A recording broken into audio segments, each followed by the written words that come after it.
Hi friends, welcome to my classroom. বন্ধুরা, এই ক্লাসটি ক্লাস 7-এর অঙ্কের ক্লাস। এখানে আমি অঙ্কের কোষে দেখি 14 এর এক দাগ থেকে পরপর সমস্ত অঙ্কগুলো করব। তো শুরুতেই বলবো, আমার চ্যানেলে প্রথম হয়ে থাকলে অবশ্যই চ্যানেল সাবস্ক্রাইব করবে এবং ভিডিওটি অবশ্যই তোমার বন্ধুদের সাথে শেয়ার করবে। আর ফেসবুক থেকে দেখে থাকলে আমার পেজটিকে অবশ্যই লাইক করবে ও ফলো করবে। তো এখানে এক দাগে আছে একটি ত্রিভুজের কতগুলি মধ্যমা পাবো লিখি। তাহলে আমরা জানি একটি ত্রিভুজের তিনখানা মধ্যমা থাকে। তাহলে একটি ত্রিভুজের তিনটি মধ্যমা পাবো। তারপরে একটি ত্রিভুজের মধ্যমাগুলি কয়টি বিন্দুতে ছেদ করে লিখি। তো যাই হোক, এখানে তিনটি মধ্যমা পাবো। মধ্যমাগুলো কেমন দেখতে এখানে দেখিয়ে দিই। মনে করো এ একটা ত্রিভুজ পি কিউ আর। তো এখানে এস এ কিউ এর মধ্যবিন্দু, পি আর এর মধ্যবিন্দু টি, আর পি কিউ এর মধ্যবিন্দু ইউ। তাহলে ত্রিভুজের মধ্যমাগুলি হবে, একটা হবে এই পিএস একটা মধ্যমা, আর একটা মধ্যমা হবে এই কিউটি, আর একটা মধ্যমা হবে এই ইউ আর বা আর ইউ। তাহলে তিনটি মধ্যমা পেলাম আমরা। এখন মধ্যমা তিনটি একটা বিন্দুতে ছেদ করে, এই বিন্দুটাকে বলা হয় ভরকেন্দ্র। তাহলে পরবর্তী প্রশ্ন ছিল কি? পরবর্তী প্রশ্ন ছিল যে একটি ত্রিভুজের মধ্যমাগুলি কয়টি বিন্দুতে ছেদ করে। তাহলে এটা হবে একটি বিন্দুতে। এটা তোমরা মনে রাখবে যে এই বিন্দুটার নাম হলো ভরকেন্দ্র। তারপরে একের তিনে আছে একটি ত্রিভুজের কতগুলি উচ্চতা পাবো লিখি। তাহলে একটা ত্রিভুজের আমরা তিনখানা উচ্চতা পাবো। তাহলে এটাও হবে তিনটি। তাহলে ছবিতে দেখে নাও কেমন তিনটি। তো এখানে আমি যে কোনো একটা ত্রিভুজ আঁকলাম।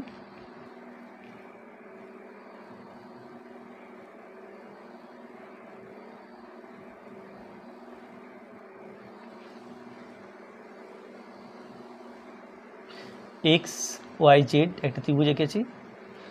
তো এই যে ত্রিভুজের উচ্চতা, অর্থাৎ এই যে কোনো একটা কৌণিক বিন্দু থেকে বিপরীত বাহুর উপর লম্ব টানতে হবে। তাহলে এটা হলো একটা উচ্চতা। এখানে এ নাম দিলাম। ওয়াই বিন্দু থেকে এই বাহুর উপর একটা উচ্চতা টানবো, এই লম্ব টানবো। এখানে একটা লম্ব অঙ্কন করলাম, এটা একটা উচ্চতা। আর এইখান থেকে এর বিপরীত বাহুর উপরে আর একটা লম্ব টানবো, এটাও হলো একটা উচ্চতা। তাহলে এই একটা ত্রিভুজের তিনটি উচ্চতা থাকে। এখানে উচ্চতাগুলো কি কি? এ এক্স, বি ওয়াই আর সি জেড। এখানে যদি আমরা লিখি এ এক্স, এখানে অবশ্যই উত্তর লেখার ক্ষেত্রে লেখার দরকার নেই, তোমাদের বোঝার সাথে লিখছি এ এক্স, বি ওয়াই আর সি জেড। আর এখানে যদি তিনটি মধ্যমা কী কী জিজ্ঞাসা করা হয়, এটা পিএস, তবে এটা পিএস কিউটি, আর এটা ছিল আর ইউ, এরকম। তাহলে একটা ত্রিভুজের তিনটি উচ্চতা থাকে। তারপরে চার দাগে একটি ত্রিভুজের উচ্চতাগুলি কয়টি বিন্দুতে ছেদ করে লিখি। তাহলে একটি ত্রিভুজের এই তিনটি উচ্চতা এখানে একটি বিন্দুতে ছেদ করেছে। তাহলে চার দাগের উত্তর হবে একটি বিন্দুতে।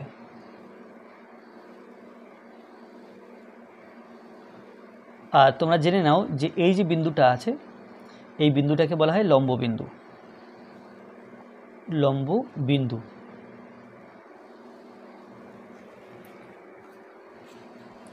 তাহলে এটা 4 হলো। এবার 5, কোন ত্রিভুজের প্রতিটি উচ্চতা ও মধ্যমা একই তা লিখি। তাহলে সব ত্রিভুজের উচ্চতা এবং মধ্যমা কিন্তু একই নয়।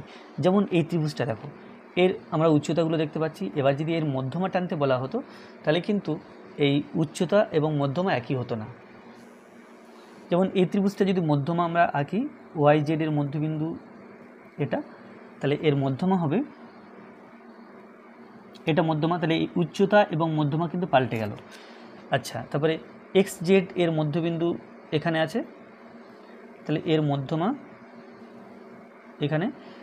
আর এক্স ওয়াই এর মধ্যবিন্দু আছে এখানে, সুতরাং মধ্যমা হবে এখানে। তাহলে ত্রিভুজের উচ্চতায় মধ্যমে কিন্তু সবসময় একই হয় না, কিন্তু ত্রিভুজটি যদি সমবাহু ত্রিভুজ হয় তাহলে তার উচ্চতা এবং মধ্যমা একই হবে। তাহলে 1/5 এর উত্তর হবে সমবাহু। এখানে আছে কোন ত্রিভুজের প্রতিটি উচ্চতা মধ্যমা একই পাবো, এখানে লিখব সমবাহু ত্রিভুজ। সমবাহু ত্রিভুজের তাহলে ছবিটা কীরকম হবে এখানে দেখে নাও।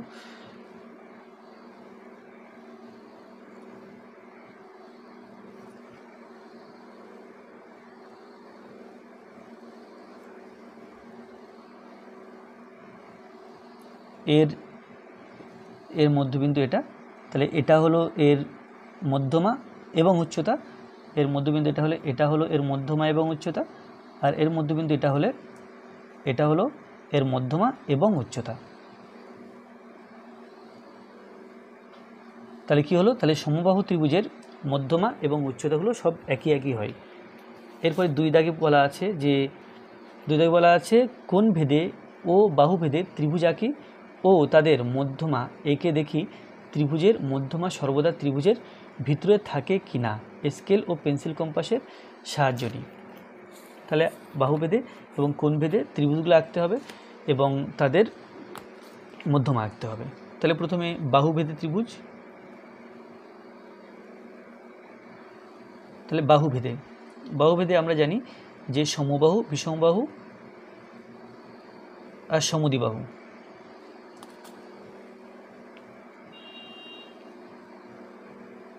সমবাহু ত্রিভুজ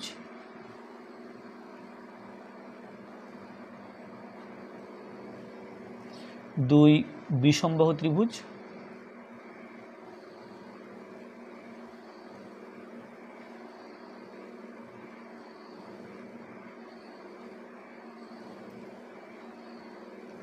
আর সমদ্বিবাহু ত্রিভুজ।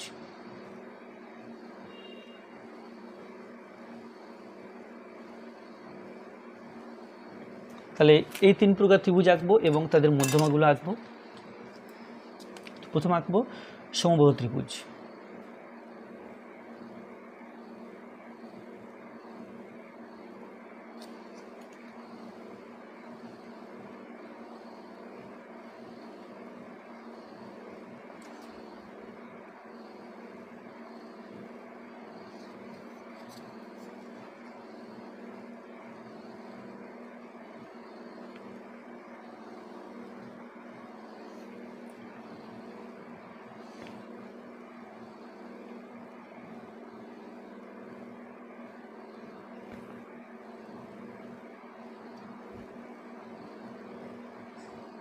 এটা হবে বিষমবাহু ত্রিভুজ,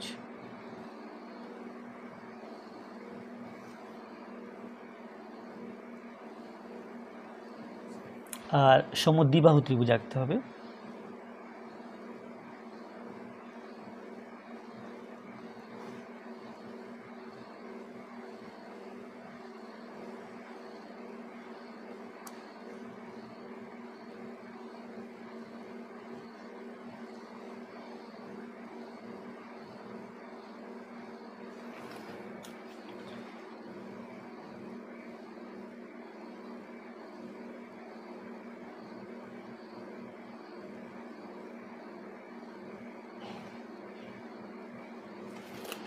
তো এই ত্রিভুজে যে মধ্যমাগুলো আঁকি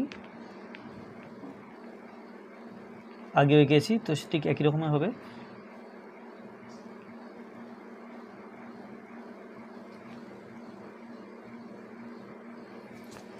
এই ত্রিভুজের মধ্যমাগুলো আঁকলে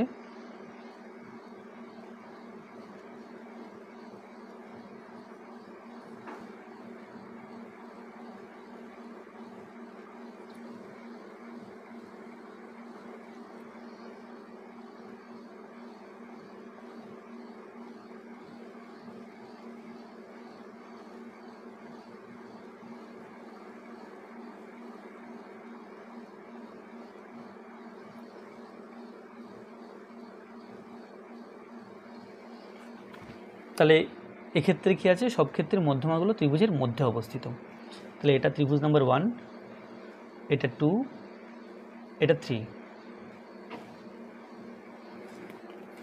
এবার এটা বাহু ভেদে হলে কোন ভেদে ত্রিভুজগুলো আঁকি। তাহলে এখানে কি প্রশ্ন ছিল যে মধ্যমা সর্বদা ত্রিভুজের ভিতরে থাকে কিনা, তাহলে এখানে লিখব মধ্যমা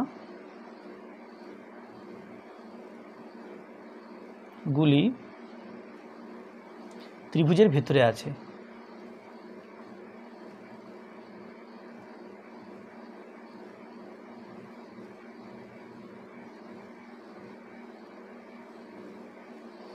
এরপরে কোন ভেদে ত্রিভুজ আঁকবো এবং তাদের মধ্যমা আঁকবো।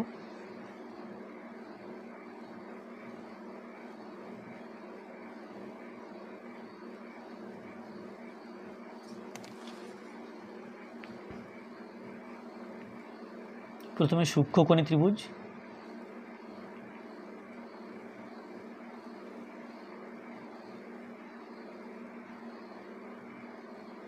নাম্বার 2 সমকোণী ত্রিভুজ,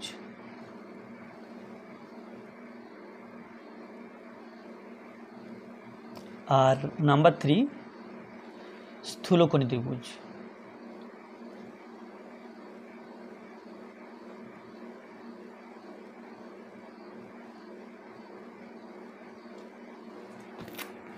তাহলে ত্রিভুজগুলো এঁকে ফেলতে হবে।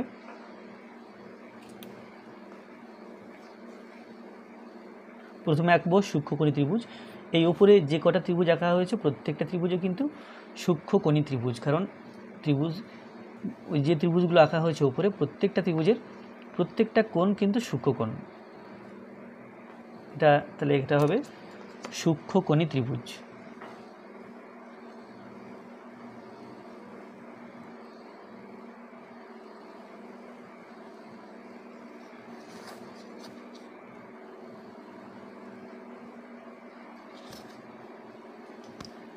এরপরে সমকোণী ত্রিভুজ,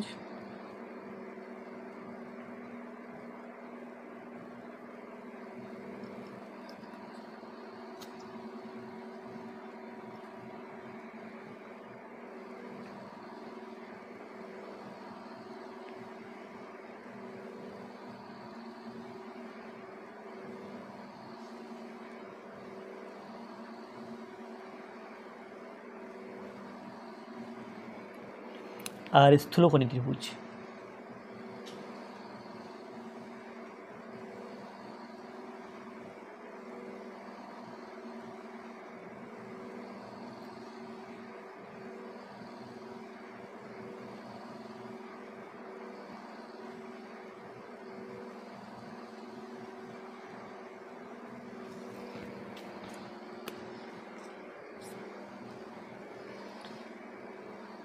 M N O P Q R S T U. তাহলে এদের মধ্যমাগুলো আঁকলে আমরা ভাববো এটার মধ্যবিন্দু, এর মধ্যবিন্দু এটা, এবং এই বাহুর মধ্যবিন্দু এটা।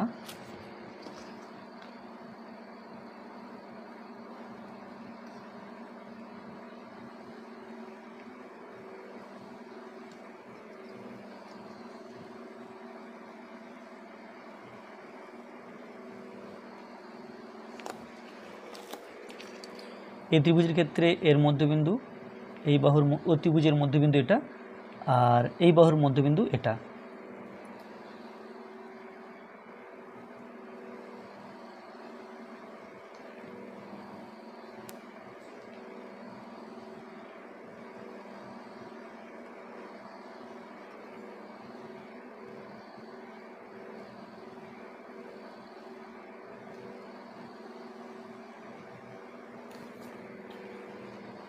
আর এই ত্রিভুজের ক্ষেত্রে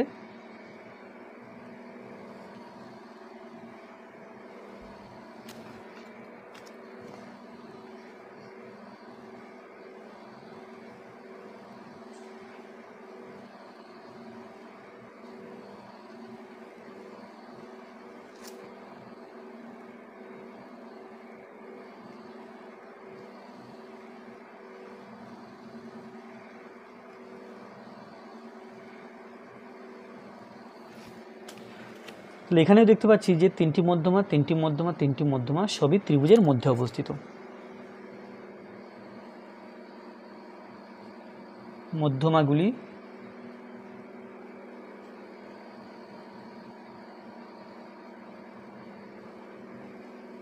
ত্রিভুজের ভেতরে অবস্থিত।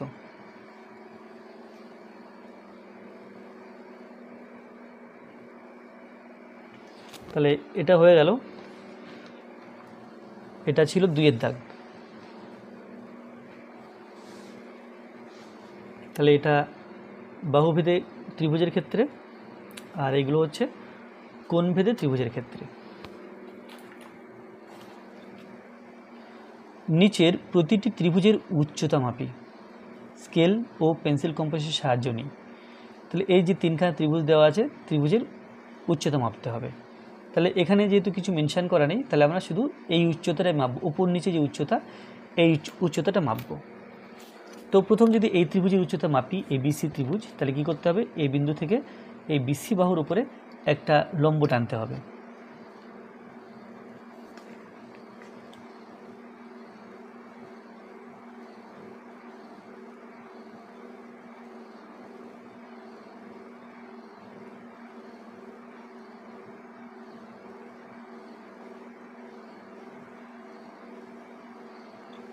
আচ্ছা, এটা সমকোণী ত্রিভুজ, এটা তো লম্ব টানাই আছে।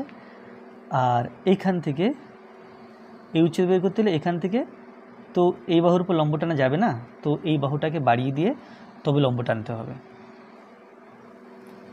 বা আমরা এক কাজ করতে পারি, এই ত্রিভুজগুলো খাতায় এঁকে নিয়ে সেখান থেকে আমরা উচ্চতা বের করতে পারি। তাহলে সেটাই করি, এই ত্রিভুজগুলোকে খাতায় এঁকে নিয়ে সেখান থেকে আমরা উচ্চতা বের করি।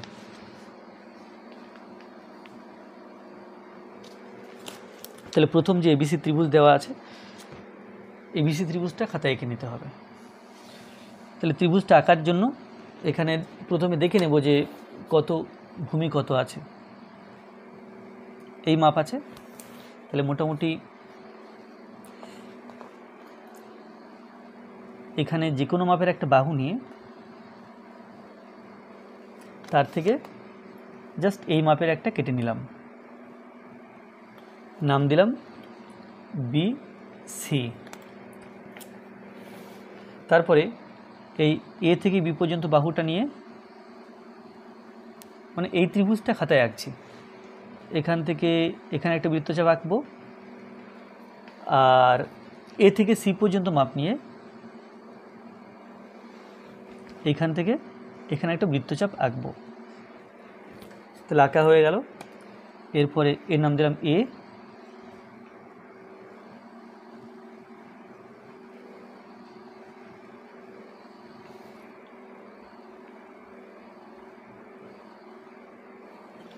এটা হয়ে গেল। এখন এই A থেকে BC বাহুর উপর লম্ব টানবো। তো লম্বটা আমরা বিভিন্নভাবে টানতে পারি, এভাবে কম্পাস দিয়ে টানতে পারি, বা এখানে চাঁদা ব্যবহার করেও কিন্তু আমরা চাঁদা বা স্কেল ব্যবহার করে আমরা লম্ব টানতে পারি। স্কেল ব্যবহার করে লম্বটা টানি। তো এই যে রেখাটা আছে, এই রেখা আর এই রেখা যেন সমান্তরাল হয়, ঠিক সমান্তরালভাবে বসাতে হবে। এই রেখা এবং এই রেখা সমান্তরালভাবে বসালাম, বসিয়ে এটা আর এই রেখা সমান্তরাল হলে এখান থেকে যে রেখা টানা হবে এটা কিন্তু লম্ব। আমি এখানে নাম দিলাম P। তাহলে লম্ব নাম AP। এটা কত সেন্টিমিটার হয় দেখি। তো এখানে 0, 1, 1, 2, 3, 4 এভাবে আছে, শূন্যটার সাথে এটা মেলাবো, মিলে দেখতে পাচ্ছি যে এটা আছে 1, 5, 6, 7। তাহলে AP সমান 1.7 সেন্টিমিটার। এরপরে পরের ত্রিভুজটা আছে, তাহলে আমরা এই ত্রিভুজটাকে খাতায় আঁকবো।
তাহলে এখানে এটাই উচ্চতা,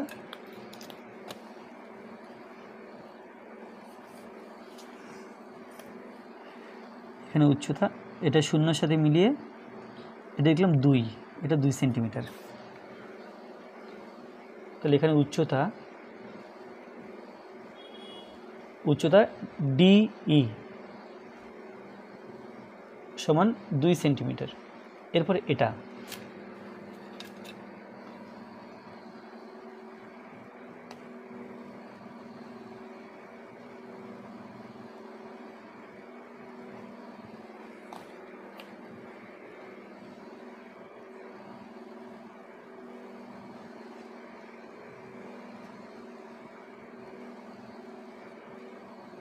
এটা একটু উল্টো দিক দিয়ে নিই।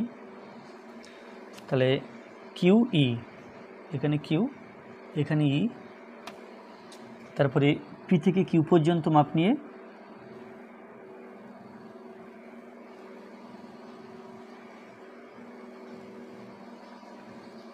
আর পি থেকে ই পর্যন্ত মাপ নিয়ে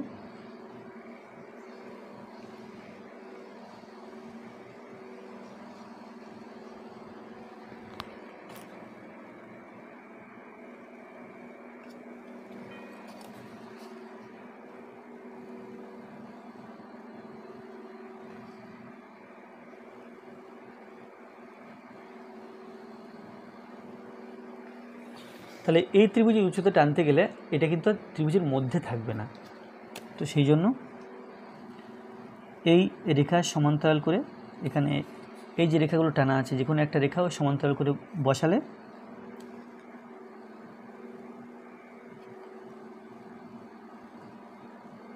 তারপরে এখান থেকে এখানে একটা রেখা টেনে দিলে এটা হবে লম্ব, এটা নাম দিলাম এস, তাহলে পিএস,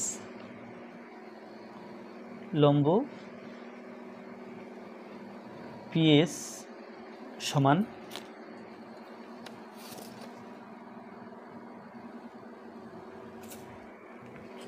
1, 2, 1, 2, এটাও 2 সেন্টিমিটার।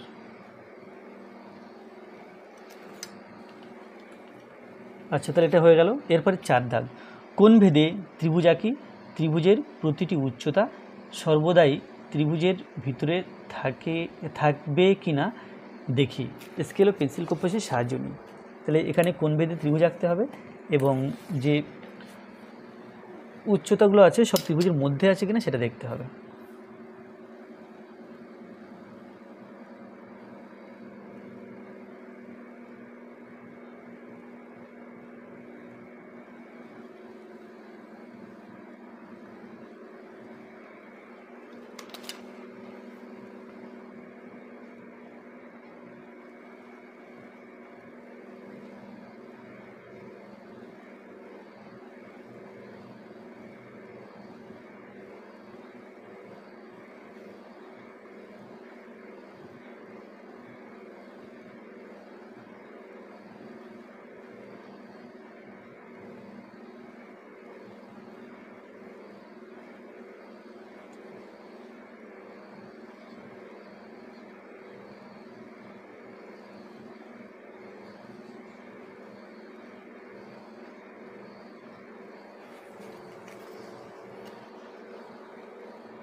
তাহলে এটা আঁকছি প্রথমে সূক্ষ্মকোণী ত্রিভুজ।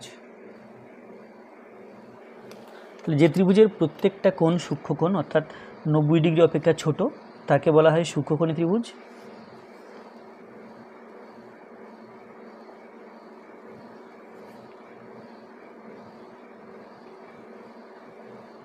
তারপরে এখানে আঁকবো একটা সমকোণী ত্রিভুজ।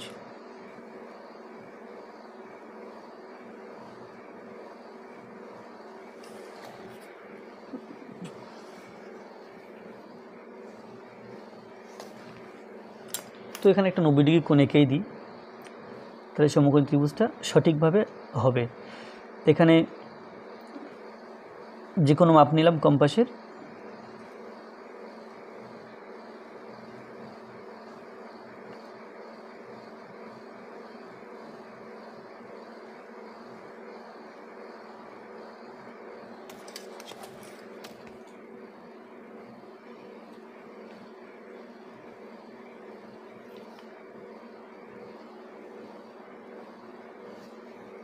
এটা সমকোণী ত্রিভুজ হলো। এবার আঁকবো একটা স্থূলকোণী ত্রিভুজ।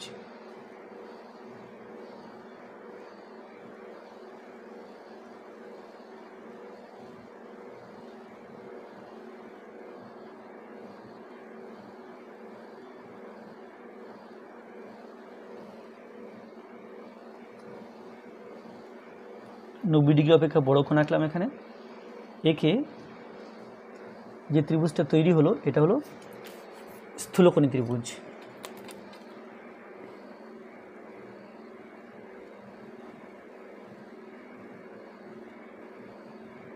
সূক্ষ্মকোণী,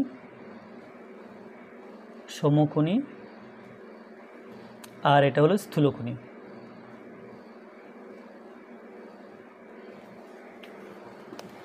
তাহলে নামগুলো দিয়ে দিলাম, A, B, C, D, E, F, G, H, I. তাহলে প্রত্যেকটা ত্রিভুজের তিনটি করে উচ্চতা থাকে।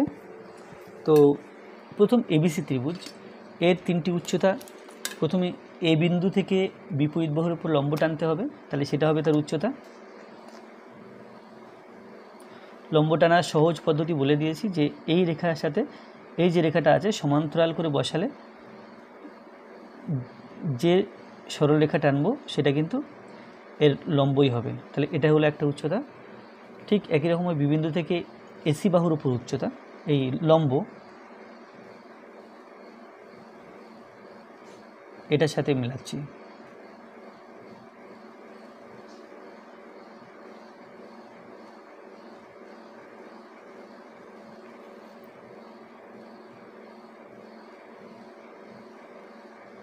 তাহলে এর তিনটে লম্ব টেনেছি, তিনটে লম্বই ত্রিভুজের মধ্যে আছে, তিনটি উচ্চতাই ত্রিভুজের মধ্যে আছে।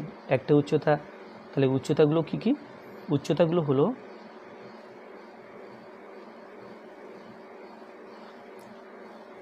এটা যদি নাম দিই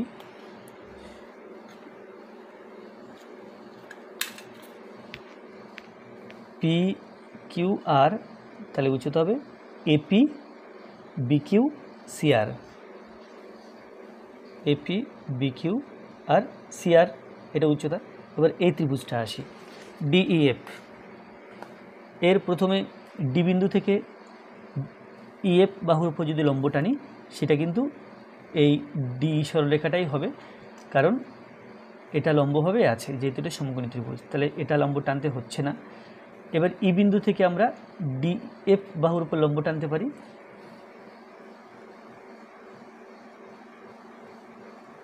এর সাথে সমান্তরাল করে বসাবো।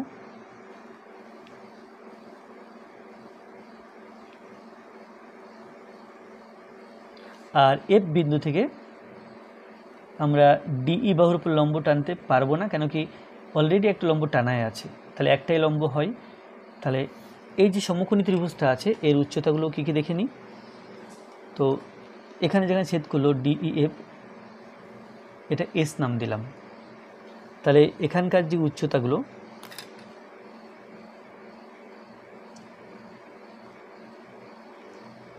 তাহলে উচ্চতাগুলো হবে, এটা ডিই একটা উচ্চতা,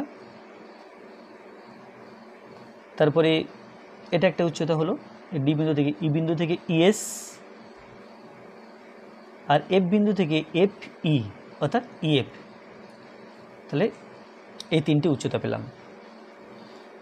তাহলে এর তিনটি উচ্চতা পেলাম, তিনটি উচ্চতাই ত্রিভুজের মধ্যে আছে। এবার স্থূলকোণী ত্রিভুজ দেখি। এর প্রথমে জি বিন্দু থেকে এইচ আই বাহুর উপর লম্ব টানতে হবে, কিন্তু এটা এমন এই কোণটাই তো একটি স্থূলকোণ, সুতরাং এখান থেকে লম্ব টানলে আমরা এই দিকে আসবে, লম্বটা এদিকে যাবে না। সেই জন্য কী করব, জি বিন্দু থেকে এইচ আই বাহুর উপর লম্ব টানা যাবে না, সেই জন্য এই বাহুটাকে বাড়িয়ে নেব, তারপরে তার উপরে লম্ব টানব। তো এই বাহুটাকে বাড়িয়ে নিলে কেমন দেখতে লাগবে দেখো।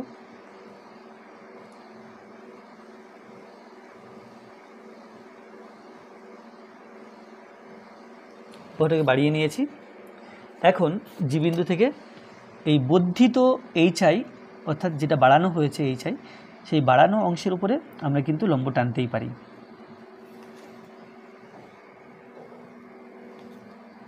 এটা সমান্তরাল করে বসাতে হবে।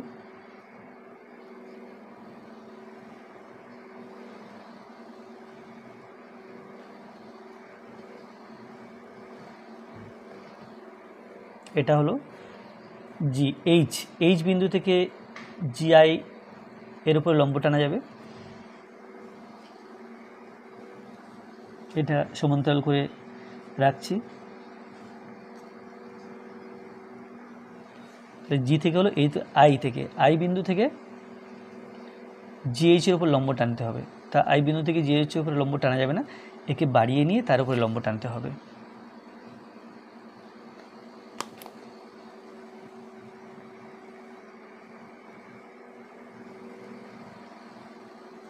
বাড়িয়ে নিলাম, এখন এর উপর লম্ব টানা যাবে। এটা সমান্তরাল করে বসাবো।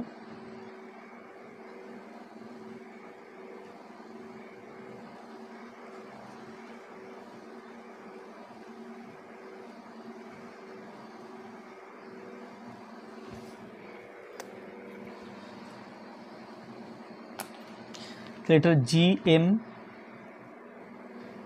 এইচ এন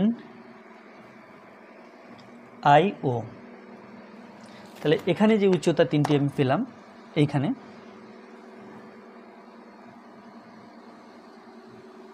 এই উচ্চতা 3টি অন্য রকমের। এখানে প্রথমটা আছে জিএম, তারপরটা আছে এইচ এন, আর এখানে আইও। তাহলে এখানে যে 3টি উচ্চতা পেলাম তার মধ্যে এই জিএম এবং আইও এই দুটো কিন্তু ত্রিভুজের বাইরে আছে। তাহলে স্থূলকোণী ত্রিভুজের উচ্চতা 3টির মধ্যে একটা ত্রিভুজের ভিতরে থাকে আর দুটো ত্রিভুজের বাইরে থাকে। তো এখানে সেটাই প্রশ্ন ছিল যে কোণভেদী ত্রিভুজ আঁকি, ত্রিভুজের প্রতিটি উচ্চতা সর্বদা ত্রিভুজের ভেতরে থাকবে কি না দেখি। তাহলে আমরা এখানে লিখব যে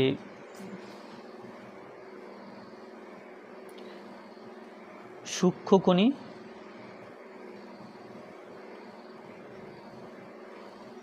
ও সমকোণী ত্রিভুজের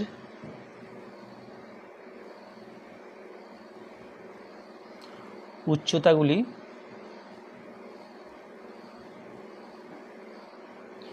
ত্রিভুজের ভেতরে থাকে।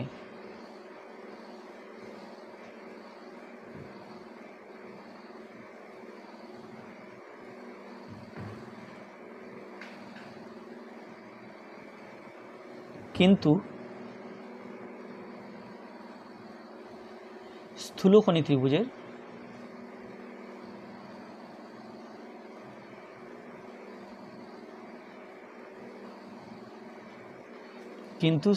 ত্রিভুজের একটি উচ্চতা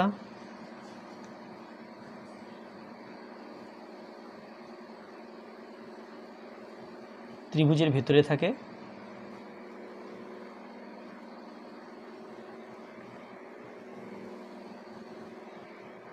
ও বাকি দুটো উচ্চতা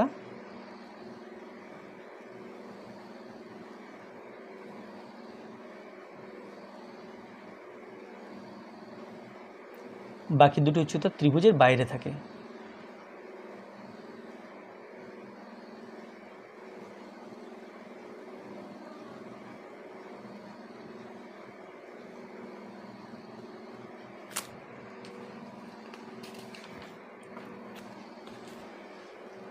তাহলে আজকের ভিডিওটি এই পর্যন্ত। ভিডিওটি ভালো লাগলে অবশ্যই লাইক করবে, কোনো প্রশ্ন থাকলে কমেন্টে জানাবে, আর আমার চ্যানেলে প্রথম হয়ে থাকলে অবশ্যই চ্যানেলটি সাবস্ক্রাইব করবে এবং ভিডিওটি অবশ্যই তোমার বন্ধুদের সাথে শেয়ার করবে। ধন্যবাদ।